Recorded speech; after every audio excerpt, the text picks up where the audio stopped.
What got you first interested in music? Um, so I was always into music. I was always really um, receptive to noticing music and probably, children's movies and stuff from a really young age. And so I wanted to play guitar, and um, neither of my parents were musicians. So my mom talked to her brother, my uncle, about it, who's a musician, um, and asked him what they should do. And he recommended playing that I learn piano because it would give me like a good um, understanding of music theory, and that if I took to it and liked it, then if I later on went to guitar, everything would fall into place a lot more and make more sense. So that's what I did, and I played the piano for a couple years, like 4 years, and then my parents decided, yeah, okay, you could play guitar now, and um, I was so young that I didn't really. I mean, I took to piano fine. I mean, I enjoyed it because it was rewarding to be able to do, but um, I I was kind of just doing it to play guitar. I wasn't. I was ready to move on. So by the time I was playing guitar, I just kind of forgot about piano and didn't take an interest in that again until I was like much older, like 18. But yeah, so I'd say that was my first, you know, experience with music, being interested in music. How did you get involved in recording and producing your own music? Um, I had been playing music for quite a while before I got into recording and production. I held out from it for a long time because for a long time I was a musician that like really resisted technology. Like I really didn't want to like playing guitar and stuff. I would play acoustic guitar or like electric guitar, but I wouldn't want to use any pedals. I would just want to keep things very like simple, and the technology kind of like overwhelmed me.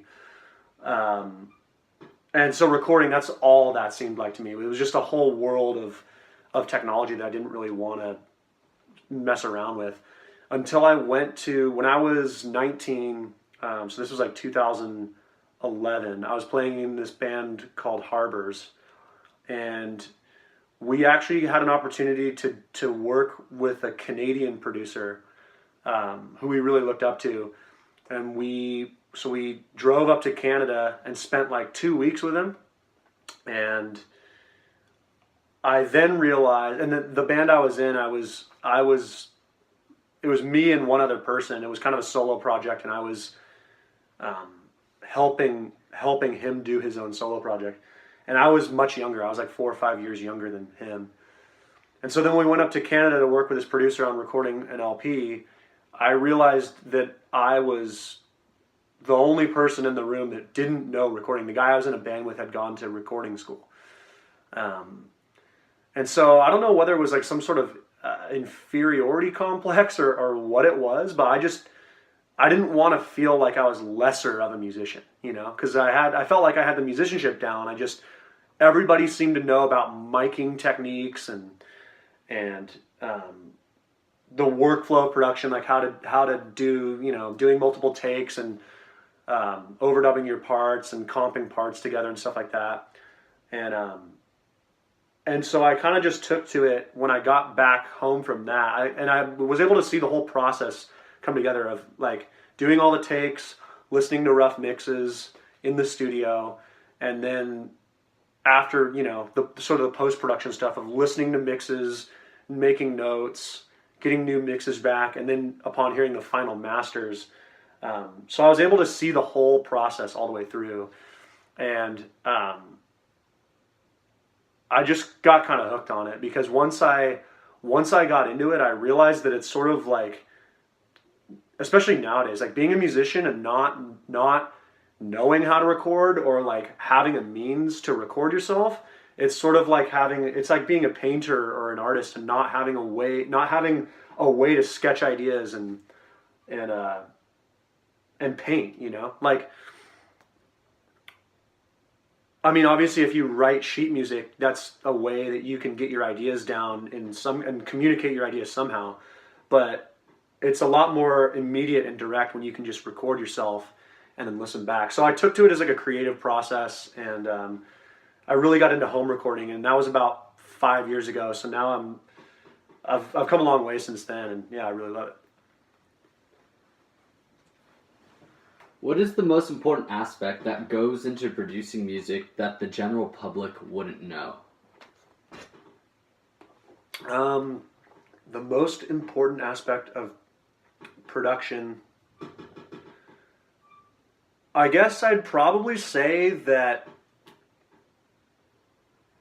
the music that you love and listen to isn't put together necessarily like the way you'd think it might be.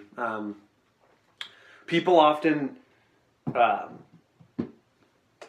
taken back by when they hear that a lot of music isn't cut live. Like, it's all the parts are done individually to a metronome, like to a click track, usually starting with the rhythm section, whether it be drums or bass or whatever. And so it's usually done separately and then mixed together. Unless you have a studio and like a band that really needs that live sound, and not only needs that, but you have the kind of budget to work in a studio where you can all be live on the floor, and be able to record a bunch of 18 or however many inputs where you can record everything all at the same time. Most of it's pieced together. Nowadays, a lot of it's electronic and it's sample based, so it's songs are often put together like a puzzle and sort of crafted versus spontaneously just kind of coming together.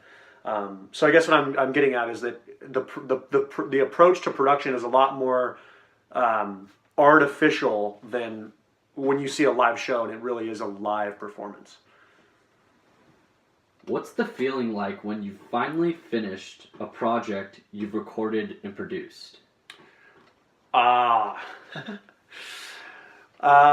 feeling I get when I've finally finished something is actually sort of dissatisfied.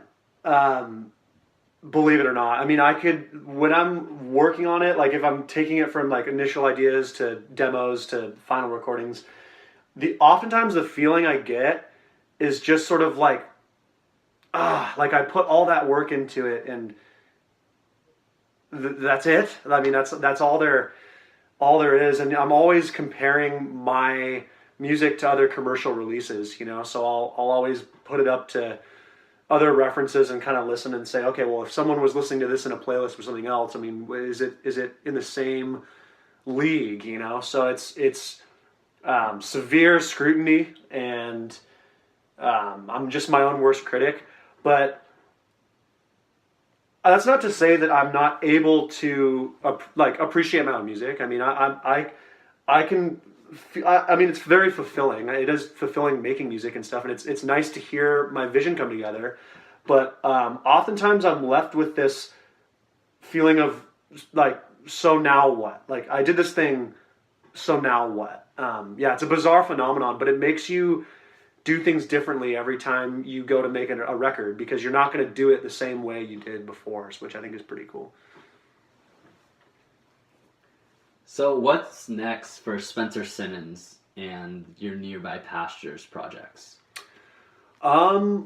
What's next for me on my calendar is I just put out an album, a short length album, an EP called Loose Teeth. I just put that album out in October. So I had a release show for that.